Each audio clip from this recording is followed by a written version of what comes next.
दोस्तों, अगर शरीर को स्वस्थ रखना है तो हंसना जरूरी है और हंसने के लिए हमारे चैनल हिंदी जोक एवरीवन को लाल बटन दबाकर सब्सक्राइब कर लीजिए और बगल में जो घंटा है उसको दबाकर ऑल नोटिफिकेशन ऑन कर लीजिए ताकि हमारा वीडियो सबसे पहले आपके मोबाइल में चला जाए।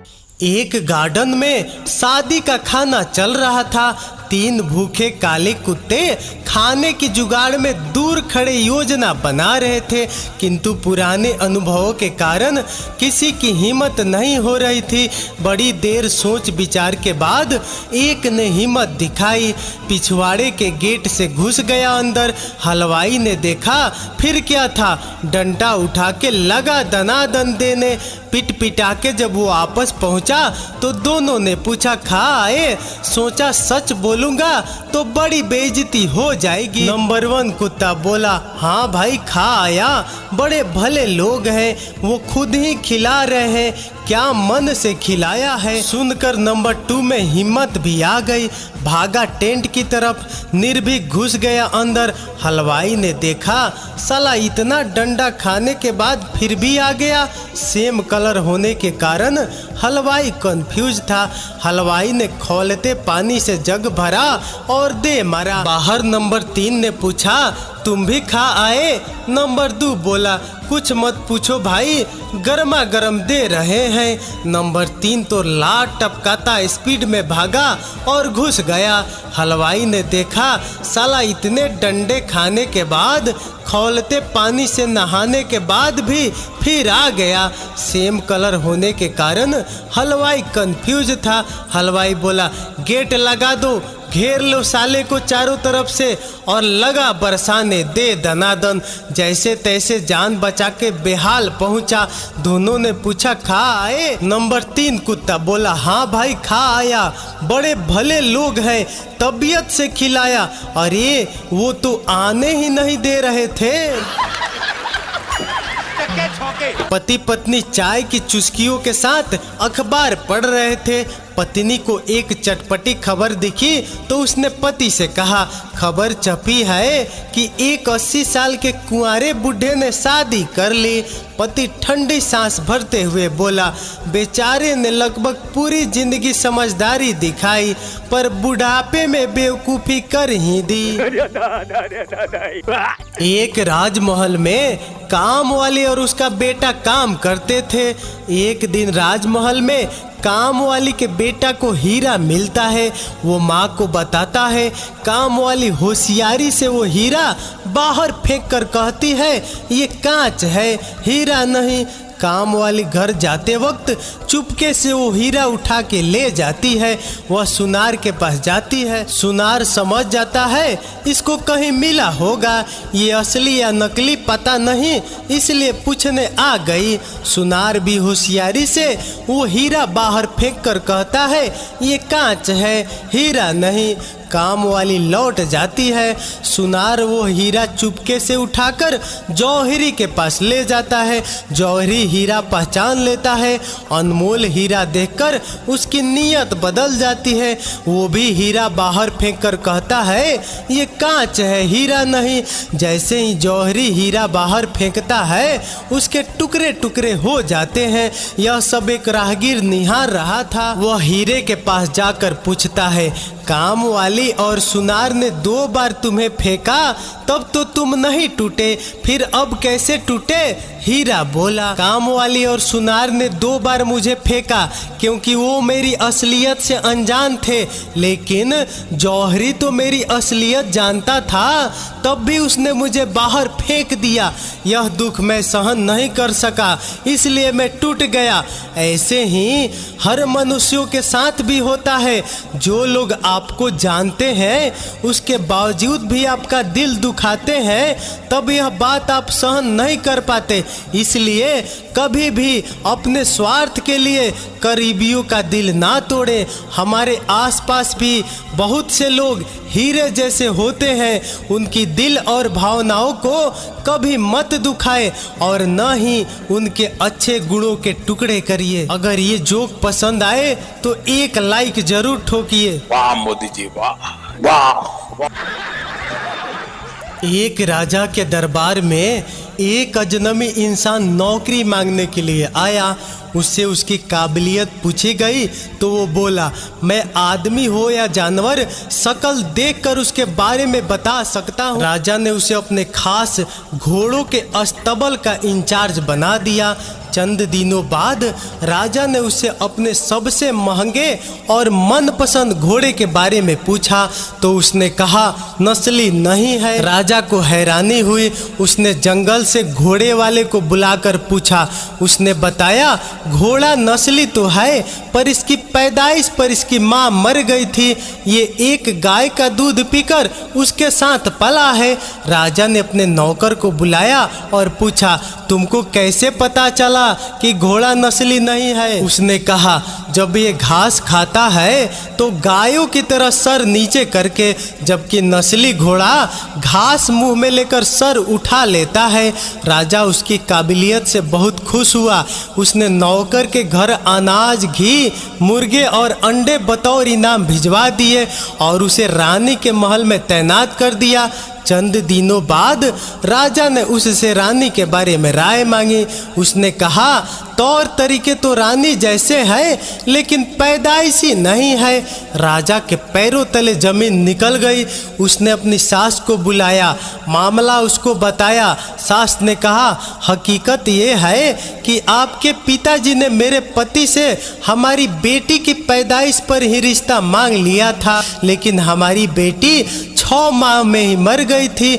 लिहाजा हमने आपके रजवाड़े से करीबी रखने के लिए किसी और की बच्ची को अपनी बेटी बना लिया। राजा ने फिर अपने नौकर से पूछा, तुमको कैसे पता चला? उसने कहा, रानी साहिबा का नौकरों के साथ सुलूक गंवारों से भी बुरा है। एक खानदानी इंसान का दूसरों से व्यवहार करने का एक तरीका होता है जो रानी साहिबा में बिल्कुल नहीं। राजा फिर उसकी परखी नजरों से खुश हुआ और बहुत से अनाज, भेड़ बकरियां बतौर इनाम दी। साथ ही उसे अपने दरबार में तैनात कर दिया। कुछ वक्त गुजरा। राजा ने फिर नौकर को बुलाया और अपने बारे में पूछा। नौकर ने कहा, जान की सलामती हो तो कहूँ। राजा ने वादा किया। उसने कहा, न तो आप राजा के बेटे हो और न ही आपका चलन राजाओं वाला है। राजा को बहुत गुस्सा आया, मगर जान की सलामती का वचन दे चुका था। राजा सीधा अपनी माँ के महल पहुँचा। माँ ने कहा, ये सच है, तुम एक चरवाहे के बेटे हो। हमारी औलाद नहीं थी तो तुम्हें गोद लेकर हमने पाला। राजा ने नौकर को बुलाया और पूछा, पता तुझे कैसे पता चला? उसने कहा, जब राजा किसी को इनाम दिया करते हैं तो हीरे मोती और जवाहरात की शक्ल में देते हैं, लेकिन आप भेड़ बकरियां, खाने पीने की चीजें दिया करते हैं। ये रवैया किसी राजाओं का नहीं, किसी चरवाहे के बेटे का ही हो सकता है। किसी इंसान के पास कितनी धन दौलत, सुख समृद्धि, रुतबा, इल्म, बाहुबल है, ये सब बाहरी दिखावा है। इंसान की असलियत की पहचान उसके व्यवहार और उसके नियत से होती है। इसलिए चाय बेचने वाली की सोच पकौड़े बेचने वाले से ऊपर उठ नहीं सकती। हैसियत बदल जाती है पर सोच नहीं। अगर अच्छी लगी तो एक लाइक जरूर करिए। वाह मोदी जी, वाह वाह। एक दिन अकबर और बीरबल महल के बागों में सैर कर रहे थे। फले फूले बाग को देखकर अकबर बहुत खुश थे। वे बीरबल से बोले, बीरबल देखो यह बैगन कितनी सुंदर लग रही है, इतनी सब्जी कितनी स्वादिष्ट लगती है। बीरबल बोले, मुझे बैगन बहुत पसंद है। हाँ महाराज, आप सत्य कहते हैं। यह बैगन है ही ऐसी सब्जी जो न सिर्फ देखने में बल्कि खाने में भी इसका कोई मुकाबला नहीं है। और देखिए महाराज, भगवान ने भी इसलिए इसके सिर पर ताज बनाया है। अकबर यह सुनकर बहुत खुश हुआ। कुछ हफ्तों बाद अकबर और बीरबल उसी बाग में घूम रहे थे। अकबर को कुछ याद आया और मुस्कुराते हुए बोले, बीरबल देखो यह बैगन कितना भद्दा और बदसूरत है और यह खाने में भी बहुत बेस्वाद है। हाँ हुजूर, आप सही कह रहे हैं, बीरबल बोला, इसलिए इसका नाम बेगुड़ है। बीरबल ने चतुराई से नाम को बदलते हुए कहा। यह सुनकर अकबर को गुस्सा आ गया। उन्होंने झल्लाते हुए कहा, क्या मतलब है बीरबल, मैं जो भी बात कहता हूँ तुम उसे ही ठीक बताते हो। बैगन के बारे में तुम्हारी दोनों ही बातें सच कैसे हो सकती है, क्या तुम मुझे समझाओगे। बीरबल ने हाथ जोड़ते हुए कहा, हुजूर मैं आपका नौकर हूँ, बैगन का नहीं। अकबर यह जवाब सुनकर बहुत खुश हुए और बीरबल की तरफ पीट करके मुस्कुराने लगे। शादी की पहली सुबह घर में कोहराम मचा हुआ था। दुल्हन ने काम वाली को थप्पड़ रसीद कर दिया था। हद होती है जहालत की। माँ की आवाज आई, क्यों मारा इसे। लेकिन माँ ये रंगों हाथों पकड़ी गई है, देखिए तो सही, इसके हाथ में मेरी बीबी की मुंह दिखाई का कंगन है। वो बेचारी हक्का बक्का एक कोने में खड़ी सबको देख रही थी। माँ ने उसको पकड़कर सेज वाले बेड पर बिठाया और दूल्हे को आंख से अपने साथ बाहर आने का इशारा किया और कहा, कमबख्त, ये काम वाली नहीं बीबी है तुम्हारी, अभी अभी मुंह धोकर आई है, अब दुल्हा बेहोश। एक बार अकबर अपने 2 पुत्रों के साथ यमुना में स्नान करने गए। बीरबल भी उनके साथ था। यमुना किनारे पहुंचकर अकबर और उनके दोनों पुत्रों ने अपने कपड़े उतारे और उन्हें रखवाली के लिए बीरबल को देकर पानी में उतर गए। बीरबल ने उन कपड़ों को अपने कंधों पर टांग लिया और किनारे खड़े होकर उन तीनों की बाहर आने का इंतजार करने लगा। नहाते नहाते अकबर की नजर जब किनारे खड़े बीरबल पर पड़ी तो वे जोर जोर से हंसने लगे।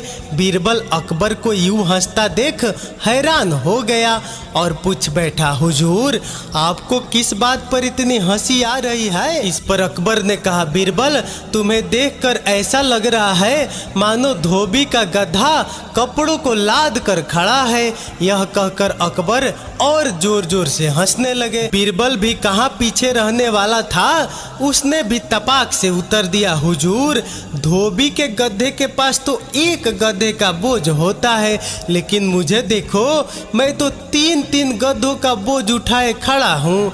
बीरबल की इस उत्तर ने हंसी के साथ साथ अकबर की बोलती भी बंद कर दी। पड़ोसन बोली, आपने मुझे रक्तदान दिया, आपका बहुत बहुत शुक्रिया। संता बोला, मैडम शुक्रिया मत कहिए, मैं भले ही नहीं चढ़ सका पर मेरा खून तो चढ़ा। संता बोला, भाई ऊपर वाला आजकल मुझ पे बहुत मेहरबान है। बंता बोला, कैसे पाजी। संता बोला, रात मैंने भगवान से कहा कि मेरी किसी लड़की से सेटिंग करा दो। बंता बोला, फिर जल्दी बता। संता बोला, तुरंत मेरे मोबाइल पर मैसेज आया, रूपाली से अभी बात करे, डायल करे 5555, कॉल रेट 5 रुपये मिनट। बंता बोला, भगवान ने तेरी सुन तो ली मगर थोड़ी महंगी सुनी। मजा नहीं आ रहा है। एक बार एक पति जब अपने दफ्तर से वापस घर आया तो उसकी पत्नी ने घबराते हुए उससे लिपट कर कहा, भगवान का लाख लाख शुक्र है कि आप सही सलामत घर वापस आ गए। पत्नी के बात सुन पति ने हैरान होते हुए अपनी पत्नी से पूछा, क्यों, क्या हो गया, तुम इतनी घबराई हुई क्यों हो। पत्नी बोली, कुछ नहीं जी, बाहर कुछ लोग कह रहे थे कि एक चुतिया दारू पी के ट्रक के नीचे आ गया है। एक लड़का टमाटर से भरी टोकरी साइकिल पर लेकर जा रहा था कि पत्थर से टकराने से टोकरी गिर गई और बहुत से टमाटर फूट गए। भीड़ इकट्ठी हुई और सब चिल्लाने लगे, देखकर चलो भाई कितनी गंदगी कर दी। तभी एक प्राइमरी के मास्टर ने भीड़ से कहा, अरे भाई इतना चिल्ला रहे हो लेकिन गंदगी तो फिर भी साफ हो जाएगी, पर ये सोचो इसका मालिक इसकी क्या हालत करेगा, इसकी पगार में से पैसे काट लेगा। इस बेचारे की कुछ मदद करो, ये लो मेरी तरफ से 10 रुपया। सभी ने सहानुभूति दिखाते हुए 10-10 रुपये दिए। लड़का बहुत खुश हुआ क्योंकि मिली हुई रकम टमाटर की कीमत से बहुत ज्यादा थी। सभी के चले जाने के बाद एक व्यक्ति ने उसे लड़के से कहा, अगर वो मास्टर ना आता तो तू अपने मालिक को क्या जवाब देता। लड़का बोला, वो मास्टर ही तो मेरा मालिक है और ये सड़े टमाटर मास्टर ने सब्जी मंडी से 10,000 रुपये की शर्त लगाकर खरीदे थे कि वो इसे फेंक के भी प्रॉफिट निकाल देगा। एक मास्टर जो हिला दे सारी दुनिया।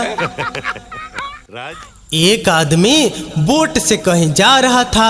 अचानक जोर से हवा चली और उसकी बोट पलट गई।